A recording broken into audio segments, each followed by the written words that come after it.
Hello, welcome to Dental PYQs. Today we are breaking down the RGUHS December 2015 Human Anatomy paper. So, let's begin. So, let's start with the discussion of the paper. The first question here is describe the location, external features, relation, blood supply, and applied anatomy of the thyroid gland. Now, this question, thyroid gland, is very important from the exam point of view as it's been asked n number of times. So, they have again give us 5 subheadings. So, which means each subtopic would be 2 marks. Coming to the location, thyroid is a shield-like gland. Okay, it's situated in the lower part and front end sides of the neck and it lies against the cervical vertebra. That's C5, C6, C7 and T1. इसके साथ एक छोटा सा diagram we will draw. ठीक है. So the first one here that you see the bone here is the hyoid bone. ठीक है. This is the thyroglossal duct. This is the thyroid cartilage.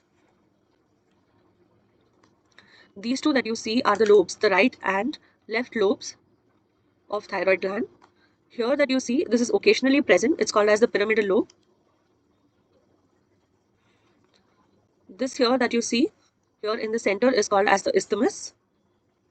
Okay, so now from this diagram we can see that the thyroid gland is situated between C5, C6, C7 and T1. Okay, and overall shape of the gland is H-shaped. So you've got almost some 5-6 points. इसमें से जो भी whatever you feel convenient you can write down. Coming to the external features, parts we have the two lobes, right and left. Isthmus is connecting in between them and occasionally we have a pyramidal lobe. The shape is roughly conical या pure or as a whole we can see it as H-shaped. Surfaces we have lateral, medial and posterior. Borders we have anterior and posterior border. We will be discussing about this in detail in relations. Okay, so just naming them would be enough here. Isthmus, again it connects the two lobes. It's about 1.25 centimeter in height. Then we have the pyramidal lobe. It's occasionally present. It extends upward from the isthmus. Size of the gland is about 5 centimeter long, 2.5 centimeter wide and 1.5 centimeter thick. It weighs about 25 to 30 grams. It's reddish brown in color with soft and highly vascular capsules. You have again two capsules, true and the false. True is thin fibrous and false is formed by the pretracheal fascia. Coming to the relations, we would be covering it under three subheadings. One is the lateral lobe. One will be isthmus. The last one will be pyramidal lobe. Okay. So coming to the lateral lobes, we have three surfaces and two borders. So the lateral surface is covered by sternohyoid, sternothyroid, homohyoid, anterior border of sternocleidomastoid.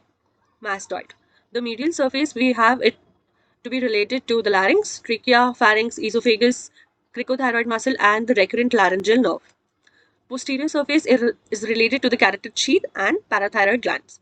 अब जो borders है they are related anterior to the superior thyroid artery, posterior is related to the inferior thyroid artery and the parathyroid glands. अब जो isthmus है as we all know, okay, it's about 2.5 centimeters long. It lies in front of the second and fourth tracheal ring and it's related to sternohyoid, sternothyroid and anterior jugular vein.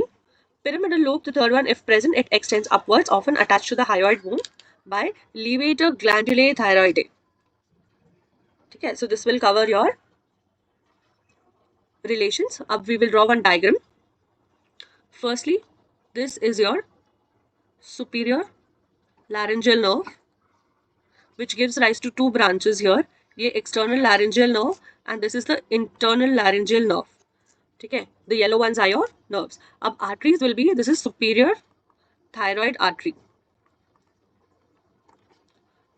the one that is continuing into the gland. The artery that you see here is the superior laryngeal artery. This bone, now you guys would be familiar, is the hyoid bone. This is the thyrohyoid membrane. This is your thyroid cartilage. This one is your cricoid cartilage. This part here that you see is the isthmus of the thyroid gland. This is trachea. Okay, the nerve that you see here coming down is your recurrent laryngeal nerve. This is your esophagus. And the last one that you see here is your lobe of the thyroid gland. So these completes your relations. Let's move on to the blood supply. Superior thyroid artery originates from the external carotid artery. It descends to supply the upper pole and anterior border. Inferior thyroid artery is a branch of the thyrocervical trunk, which is a branch of the subclavian artery. It ascends behind the carotid sheath, supplies the lower pole, posterior border, and parathyroids. Then you have thyroid ema artery, or also called as the middle thyroid artery.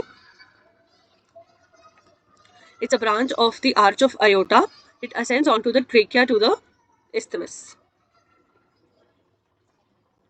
Coming to the venous drainage, we have superior and middle, which are branches of the internal jugular vein, while inferior thyroid artery is the branch of the brachiocephalic vein from the subclavian vein. Okay, let's see the diagram. Bone that you see here is the hyoid bone. Okay, this is your thyroid cartilage. The vein that you see here that is going is your superior thyroid vein. These two that are entering the gland here are the middle thyroid vein. This that you see here is your internal jugular vein. This is the subclavian vein. This is your inferior thyroid vein that is entering. And this that you see here is your brachiocephalic vein.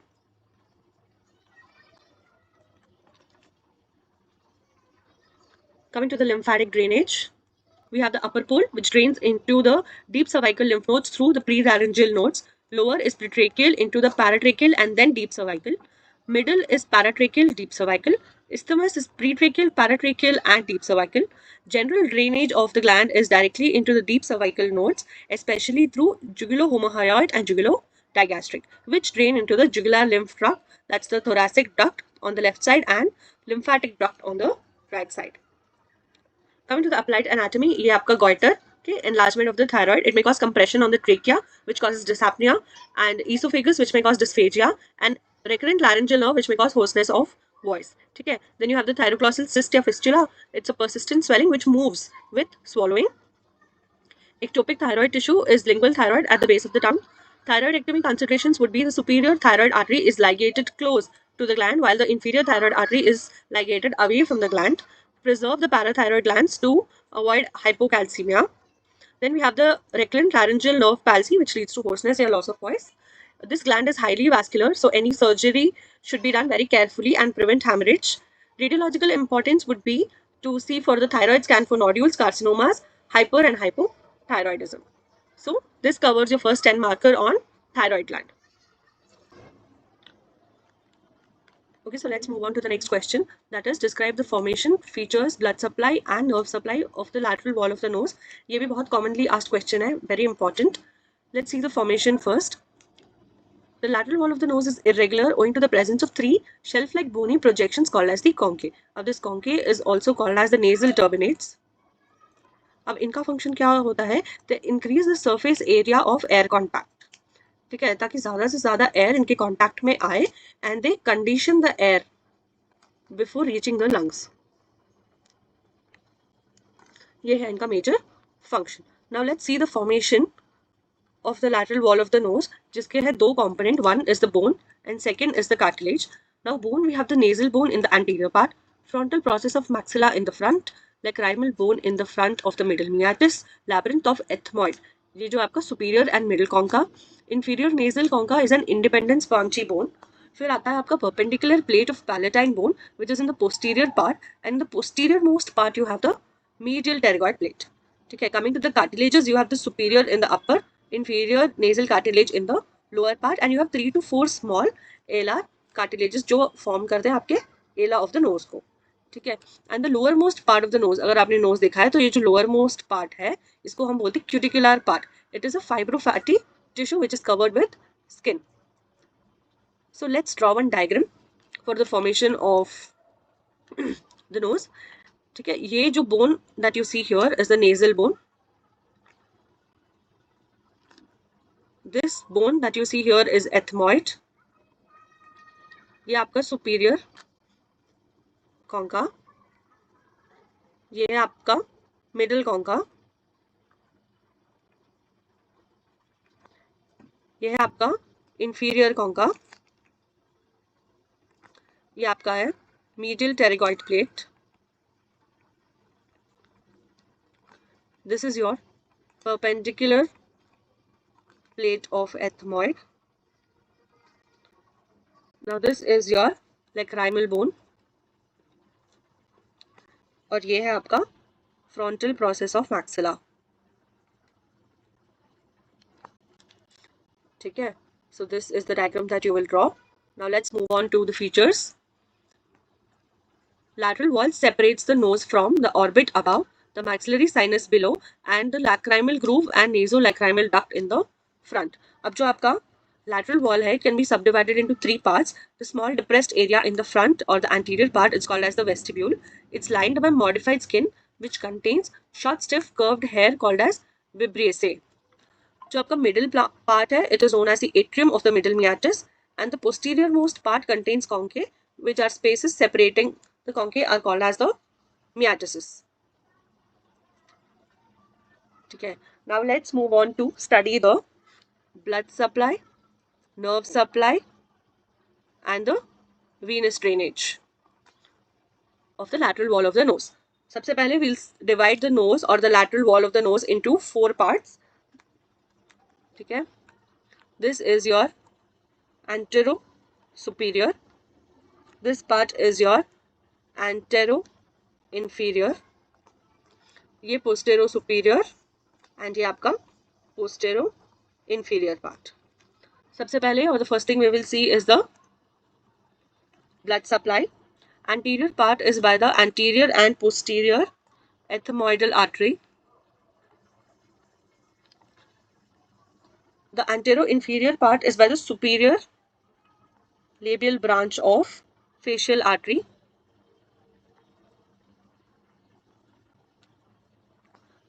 The posterior superior part is supplied by the sphenopalatine artery, which is the main artery of the lateral wall of the nose.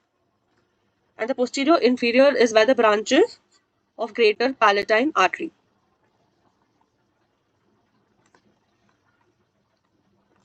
So this is your blood supply. Now let's see the venous drainage. The antero-superior and antero-inferior are both supplied by the facial vein. ठीक है, the posterior superior and posterior inferior are supplied by the sphenopalatine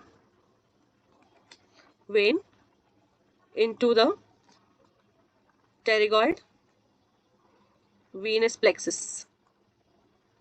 Same, even the posterior inferior is supplied by the sphenopalatine vein into the pterygoid venous plexus. Okay, so this covers your venous drainage. Now let's see for the nerve supply. Anterior superior is by the anterior ethmoidal nerve. Anterior inferior is by the anterior superior alveolar nerve. Posterior superior is by the posterior superior nasal branches of pterygopalatine ganglion.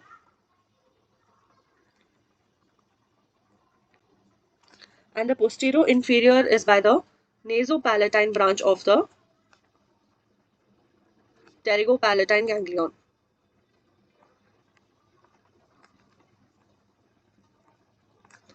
Okay. So this completes your blood supply, nerve supply, and venous drainage of the lateral wall of the nose, and also completes your 10 marker. Let's move on to the next question.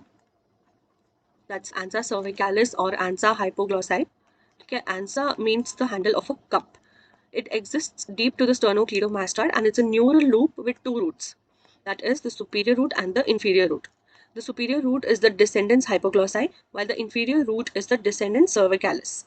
The superior root is formed from the C1 fibers carried via the hypoglossal nerve, while the inferior root is from the ventral rami of C2 and C3. Both of these, they join to form a loop in the anterior wall of the internal jugular vein and the common carotid artery.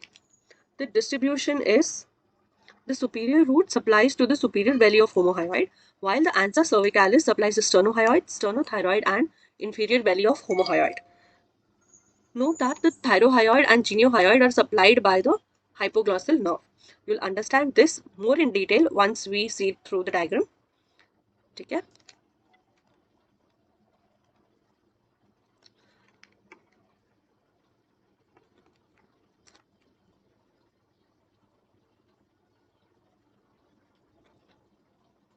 Okay, so let's see the diagram. This is the hypoglossal nerve. Okay, this is the communication to the ventral rami of C1. This is C2, this is C3. Okay, अब the C1 is the superior root, C2 and C3 form the inferior root.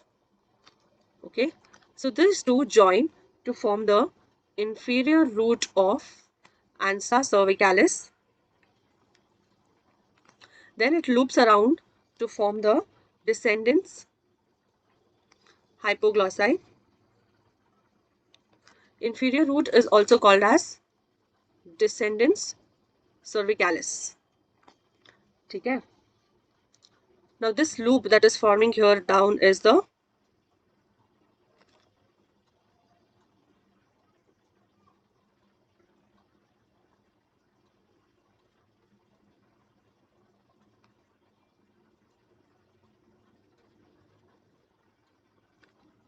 loop that you are seeing here is the ansa cervicalis. Okay. Now as we know, the hypoglossal nerve, it supplies the muscles of tongue. The ventral rami of C1 supplies the geniohyoid and thyrohyoid. This root supplies the superior belly of homohyoid. And the three branches from the ansa cervicalis are sternohyoid, sternothyroid, and inferior belly of homohyoid. Okay, so I hope this is clear now. This covers your another 5-marker on ansa cervicalis.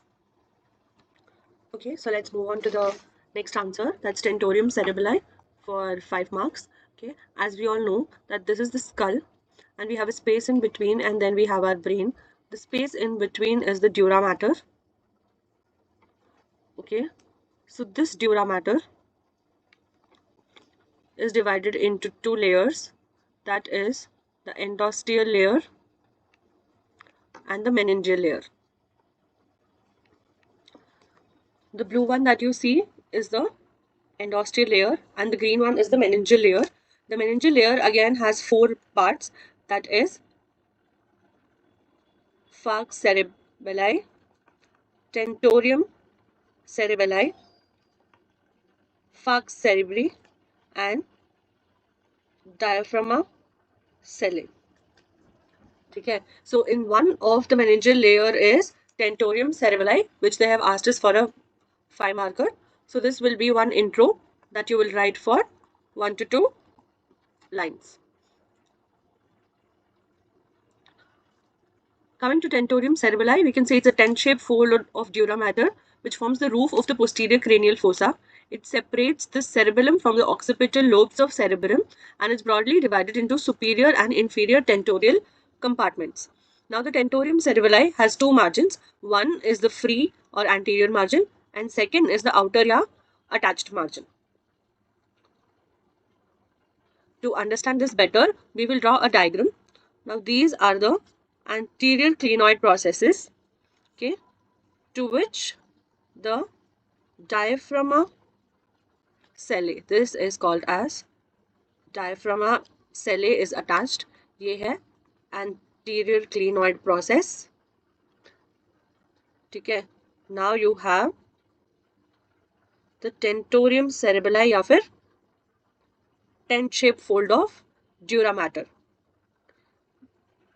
This is your outer या फिर attached margin. This is your inner या anterior free margin. This one. Okay. Then you have the straight sinus passing through. This is the straight sinus. Okay, then you also have the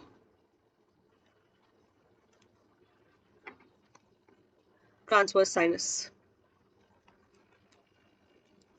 This tent shape that you see is the tentorium cerebelli. Okay, so now we will discuss the anterior margin, which is U-shaped free.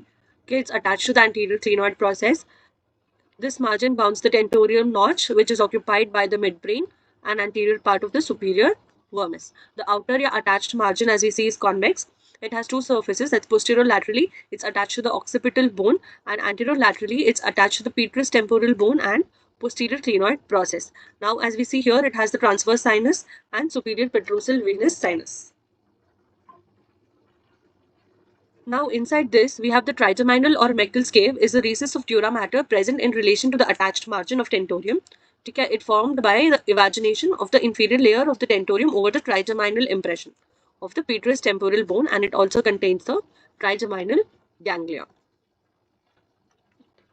Now, this is your petrous temporal bone.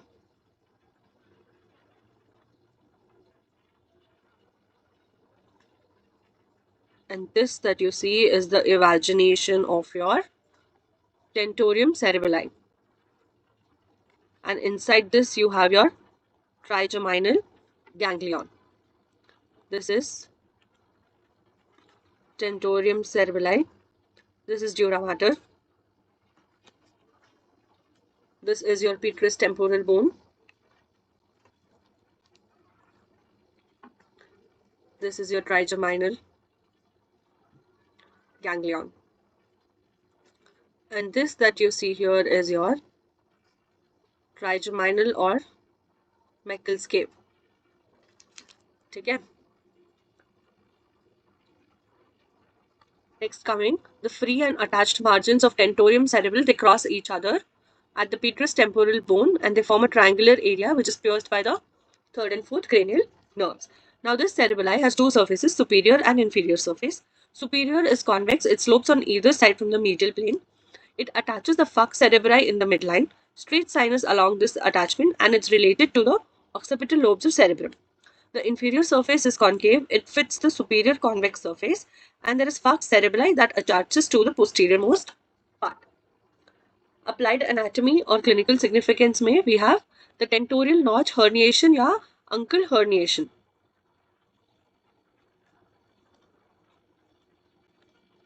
Coming to the applied anatomy, we have the tentorial notch herniation. Here, the medial part of the temporal bone or the uncus may herniate through the tentorial notch.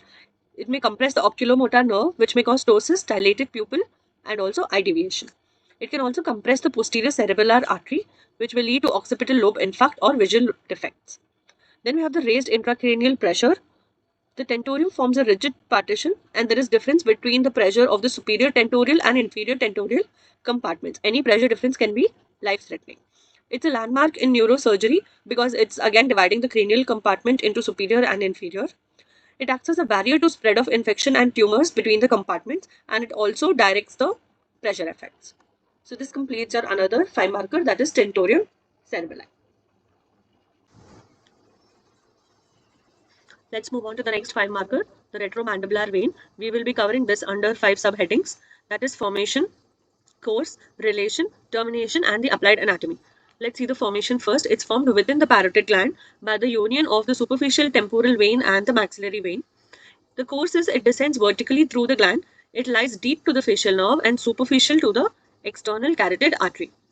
Relations, it is related to the lobes of the parotid gland. Okay, and also it lies behind the ramus of the mandible.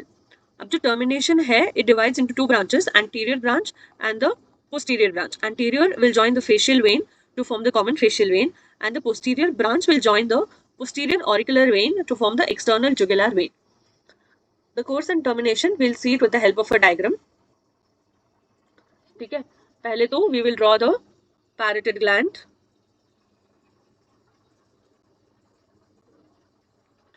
ठीक है, then we'll draw the parotid duct. ठीक है. Now, As we know, the retromandibular vein is formed by the fusion of the superficial temporal vein with the maxillary vein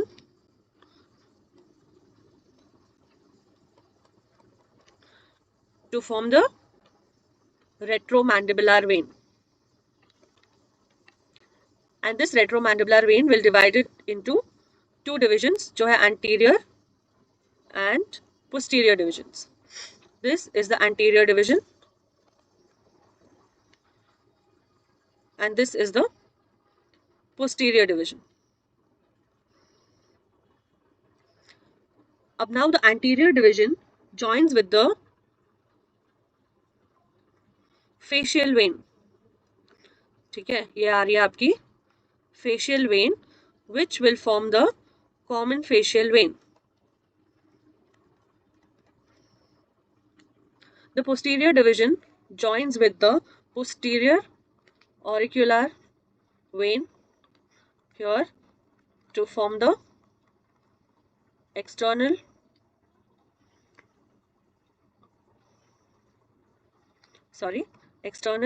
jugular vein. ठीक है, this is superficial temporal maxillary will join to form the retromandibular.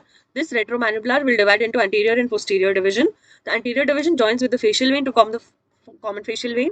Posterior division will join the posterior auricular to form the external jugular vein. Coming to the applied anatomy. During the parotid surgery, okay, any injury may cause severe bleeding, okay, and also it can damage the facial nerve because of its close proximity. Spread of infection is very common because of the lot of venous connections that may spread to the deeper parts of the face. It's a landmark in parotid gland surgeries to identify the facial nerve trunk. Okay, 3 points likho, that's all. This covers your another 5 marker on retromandibular vein. Coming to the next question, that is development of palate. Okay, now ye hai repeat question from the July 2015 anatomy paper. I'm going to share the link. Okay, so development of palate and anomalies pucha tha. Now this time they've asked us only the development of palate, but because it's a 5 marker, we will also mention the anomalies. Okay, so firstly to write the development of palate, हम पहले थोड़ा introduction लिखेंगे development of face के बारे में. So the frontonasal process and the first pharyngeal arch is also called as the mandibular arch. Now this mandibular arch will give rise to maxillary process and mandibular process. ठीक है, तो ये जो है ये आपका frontonasal process है. ये these are your nasal pects. ठीक है, the yellow one that you see is the maxillary process. The dark one orange is your mandibular process. ठीक है, the later stage of development ये green ये आपका frontonasal process है. These are called as lens placodes. Light blue is your medial nasal process. Dark blue is lateral nasal process. This is maxillary process and this is mandibular process. तो आप ये diagram draw करके भी basics explain कर सकते हो. ठीक है, let's move on to the development of palate. Now from each maxillary process we have plate-like shelves जो grow होते हैं medially towards each other. So now we have the palate which will be formed from 2 palatal processes from the maxillary process and 1 primitive palate from the frontonasal process. Initially जो palatal processes हैं they are vertically oriented on either side of the tongue. अब 8th week में जब tongue descend होता है तो ये alter करते हैं अपना position from vertical to horizontal. The each palatal process fuses at the posterior margin of the primitive palate that is from the frontonasal process से जो आता है. The 2 palatal processes fuse at midline starting anteriorly, separating the nasal cavity from the oral cavity. And the union of all these 3 palatal shelves is marked by the incisive papilla. अब इसको explain करने के लिए we have a diagram. The blue one that you see here are the maxillary process.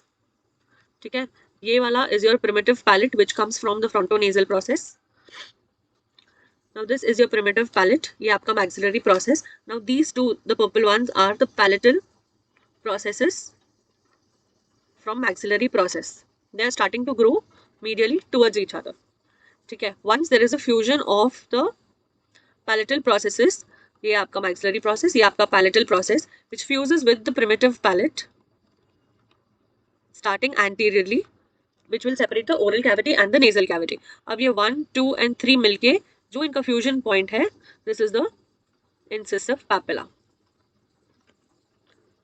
ठीक है. Now we will write the anomalies of palette. Okay. This classification was given by View. He classified the non-union या non-fusion of the different parts of the palate.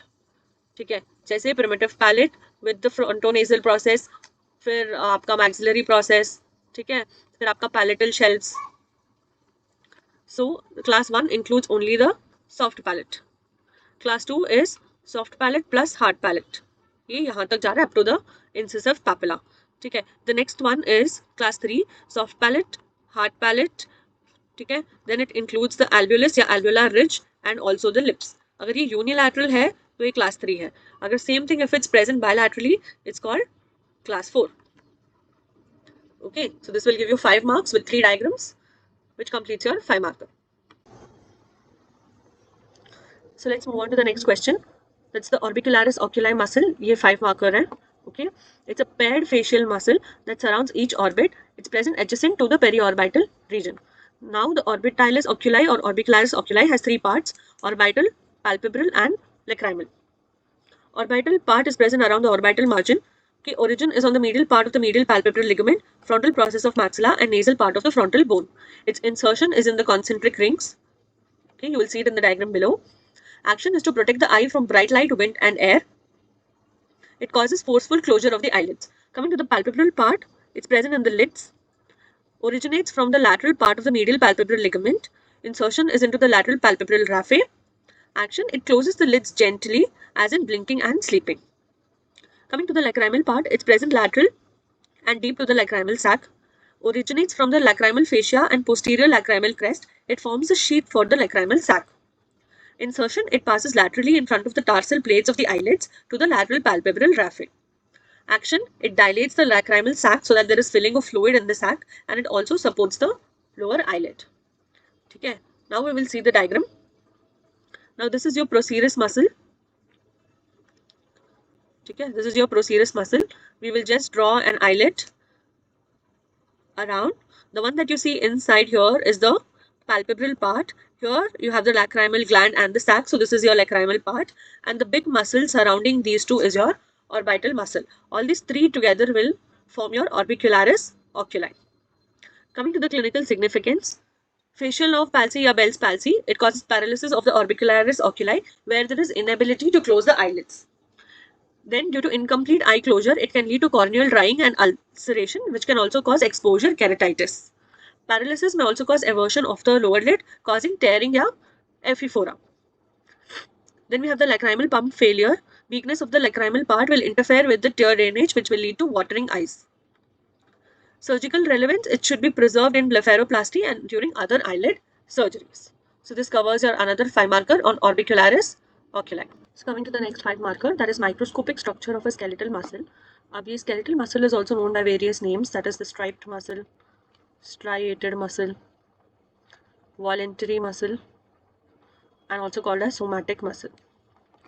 It can be asked by various names. Okay. So the skeletal muscle is made of long, cylindrical, multinucleated fibers. Each fiber is surrounded by a plasma membrane that is called as sarcolemma. The cytoplasm is called as the sarcoplasm. The nucleus are present peripherally in position. Coming to the connective tissue, we have endomysium, which surrounds a single muscle fiber, perimysium, which surrounds a group of muscle fibers, then epimysium that surrounds the entire muscle. Okay,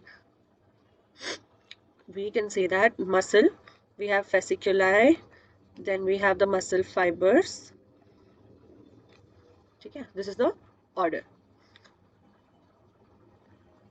Coming to the myofibrils or the muscle fibers, they contain numerous myofibrils arranged parallelly. Okay, they have an alternating dark band called as the A band, yeah, anisotropic band. And we have the light bands or the I, also called as the isotropic bands, giving the striated appearance. Now we'll draw a diagram. Okay. The sarcolemma is the lining which contains the sarcoplasm. Myofibrils are present. अब ये जो cross section है, ये cross section है एक muscle fibre का. ठीक है, तो इसके अंदर न्यूमरस myofibrils होते हैं. Then we have the nucleus which is present peripherally. Side में है ना, so it is present peripherally. Now you see this dark band and the light band, dark band and the light band. Now the line that is present in the light band is called as the Z line of the light band, also called as the crosses membrane. Okay, so the distance between the two Z bands is called as a sarcomere. ठीक है, अब ये जो है ये light bands है, ये isotropic bands है. ठीक है, these contain thin filament that is actin. Okay, then the A bands are anisotropic. Okay, they contain the thick filaments, or you can say as myosin. So now the Z line, that is a line that is present in the A band, okay, is responsible for contraction. अब ये इतना diagram अगर आपने draw कर दिया, it is self explanatory. ठीक है, so let's go to the theory part. We have the sarcomere. ठीक है, the distance between the two Z lines. Okay, the Z line forms the boundary. The I band is the light band. It contains thin actin filaments. A band जो है dark, it contains thick myosin. H zone is present in the central part of the A band, only myosin. M line is the central of the H zone. ये दो extra points है. If you can remember, okay. Otherwise, Z line, I band, A band is enough. Coming to the filament arrangement, we have thin actin. It contains actin, tropomyosin, and troponin. जो thick filament है myosin, it's composed of myosin molecules with projecting heads forming cross bridges. Coming to the sarcoplasmic reticulum and T tubules, ठीक है, they store calcium that is needed for contraction of the muscle. जो T tubules है, they are called as transverse tubules. They are invaginations of sarcolemma which help transmit action potentials to the interior. Together, the SR and T tubules, they form a triad which is essential for the excitation, contraction, coupling. Basically, muscle contraction. Okay, coming to the applied anatomy, we have Duchenne muscular dystrophy. It's a genetic defect which causes degeneration of the skeletal muscles, and we have also myasthenia gravis, which is an autoimmune disorder affecting the neuromuscular junction and causes weakness of the skeletal muscles. So this covers your another 5 marker on skeletal muscles. So let's move on to the next 5 marker, that is the lingual artery. Okay, it arises from the external carotid artery right opposite the tip of the greater cornua of the hyoid bone.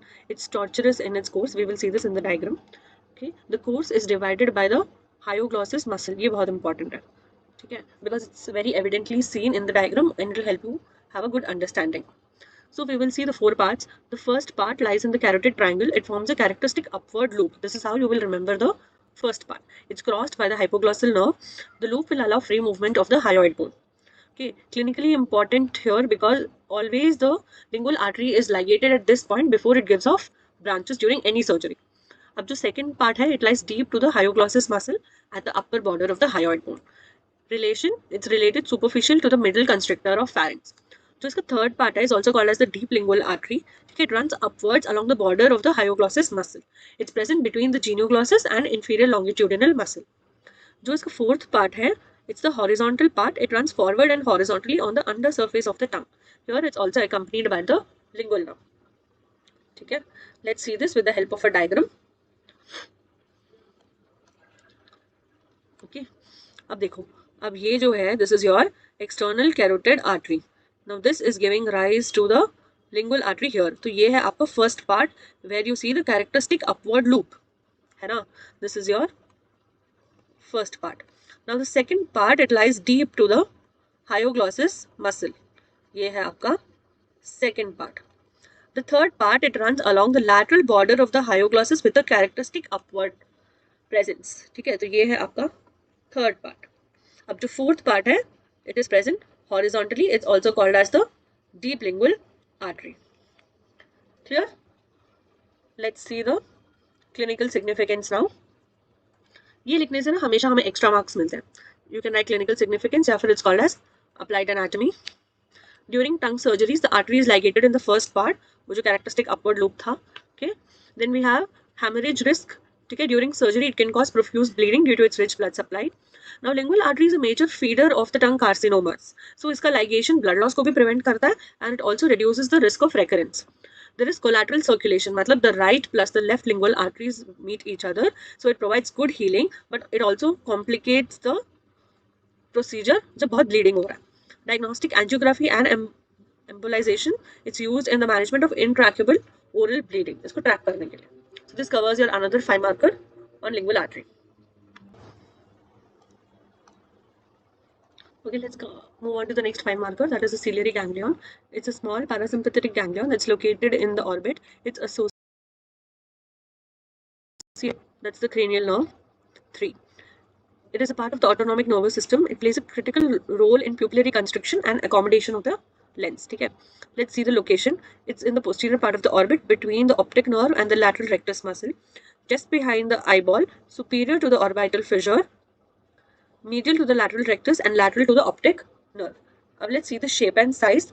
It's a small oval 2 to 3 mm in diameter ganglion. It's encapsulated by a connective tissue sheath. Now the connections that we see here will be preganglionic, postganglionic, sympathetic and sensory. Okay. So the preganglionic parasympathetic fibers originates from the Edinger-Westphal nucleus. Okay. It travels with the oculomotor nerve as a preganglionic fiber and it enters the ciliary ganglion via the inferior division. Coming to the postganglionic parasympathetic, it emerges from the ganglion to form a short ciliary nerve. It supplies the sphincter muscle, sphincter pupillae, which causes the pupillary constriction, and the ciliary muscle, which is responsible for accommodation. Coming to the sympathetic fibers from the superior cervical ganglion, and they will reach the ciliary ganglion via the nasociliary nerve. These fibers will pass through the ganglion without synapsing, and their function is to dilate the pupil. The sensory fibers from the nasociliary nerve, they pass through the ganglion without synapsing, and they supply the cornea, iris, and the ciliary body. अब या तो आप इसको ऐसे theory में लिख सकते हो या तो कंसाइज करना है तो you can just right this tabular column as function, the fiber type, origin, destination and function. ठीक है, the parasympathetic और preganglionic fibers, ठीक है, they are the Edinger-Westphal nucleus से originate होते हैं and their destination is the ciliary ganglion by the short ciliary nerve. Its function is constriction of pupil and accommodation. The sympathetic या फिर postganglionic, they originate from the superior cervical ganglion. They pass through the ganglion by the long ciliary nerve. They are responsible for dilation of pupil. Sensory, it originates from the nasociliary nerve. It passes through the ganglion, reaches the eye, and it's responsible for sensations from the cornea, iris, and the ciliary body. The clinical significance here is any damage to the parasympathetic fibers will lead to dilated pupil, loss of pupillary light reflex, and difficulty in accommodation of the lens. Ciliary ganglion syndrome is usually rare, but it may cause pupil dilation and accommodation defects. In Horner syndrome, we have sympathetic involvement. It can directly affect the size of the pupil. अब इसके बाद as you know each diagram draw करने से हमें extra marks मिलते हैं. So firstly we will draw the orbit. ठीक है,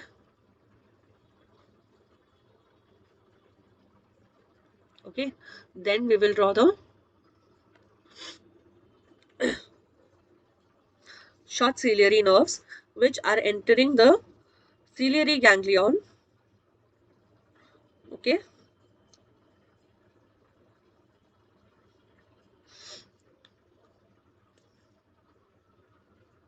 this is your sensory, this is your sympathetic root, and this one is your parasympathetic root.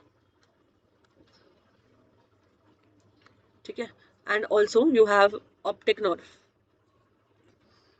So we will just label it. ये है optic nerve. These are your short ciliary nerves. This is your ciliary ganglion. ये है आपका sensory root. ये आपका sympathetic root. ठीक है, और ये है आपका parasympathetic root. So this completes your another 5 marker. So let's come to the 2 markers. The first one is your submandibular lymph nodes. They're clinically very important because of their wide area of drainage. They're very commonly enlarged. They lie beneath the deep cervical fascia on the surface of the submandibular salivary gland. Okay. Their area of drainage is very important. Center of the forehead, nose with the frontal, maxillary, ethmoidal air sinuses.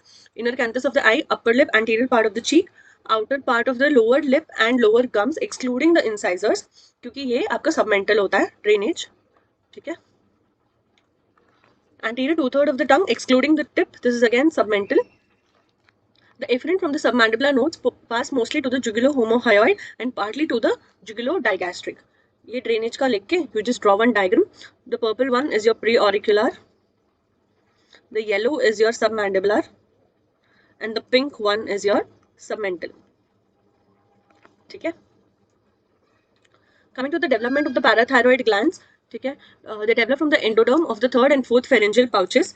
ठीक है, the third pouch will give rise to inferior while the fourth will give rise to superior. So you can just draw one diagram. ये आपका pharyngeal pouch है, ये आपके arches है, ये third है, ये fourth है. The fourth will give rise to superior, the third will give rise to inferior. Coming to the vocal folds are also called as the vocal cords.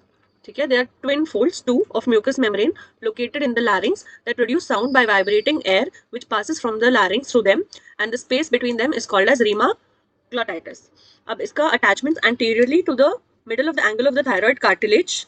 Posteriorly, it's attached to the vocal process of the arytenoid cartilage. अगर attachments याद नहीं है, so you can write only this and draw a small diagram. Okay, now this will be your root of tongue. Okay, this will be your epiglottis. Okay, this will be your cuneiform turbulae. ठीक है, इनके बीच में you have two folds. The center part is the trachea. Now these that are darkened are your vocal folds. The lighter ones on the side are called as the vestibular folds. Okay. Coming to foramen ovale is a large foramen that is oval in shape. It's situated posterolateral to the upper end of the posterior border of the lateral pterygoid plate. Of the transmitting part, you can remember the mnemonic as male. ठीक है, mandibular nerve, accessory meningeal, lesser petrosal nerve, and emissary vein connecting the cavernous sinus with the pterygoid venous plexus. Coming to spinomandibular ligament, it is a remnant of the dorsal part of the Meckel's cartilage. Now the attachment is present in the name itself. Superiorly, it attaches to the spine of sphenoid, and posteriorly or inferiorly, it attaches to the lingula of mandible. ठीक है, relations you have laterally, it attaches to the lateral pterygoid, auriculotemporal nerve and maxillary artery, medially to the chorda tympani and wall of the pharynx. So अगर relations नहीं लिखना है, you can just write it's a remnant of the dorsal part. Attachments लिखो and then you can draw a diagram. ठीक है, it's coming from the spine of the sphenoid and this ये आपका inner surface of mandible है. ठीक है, and this is your lingula, so it attaches to the lingula. So this covers your sphenomandibular ligament for 2 marks, and this completes your December Anatomy 2015 paper. So that's a wrap for our December 2015 Human Anatomy paper. Stay tuned for our August 2017 Anatomy paper. Don't forget to like, share, and subscribe for our next PYQ discussion.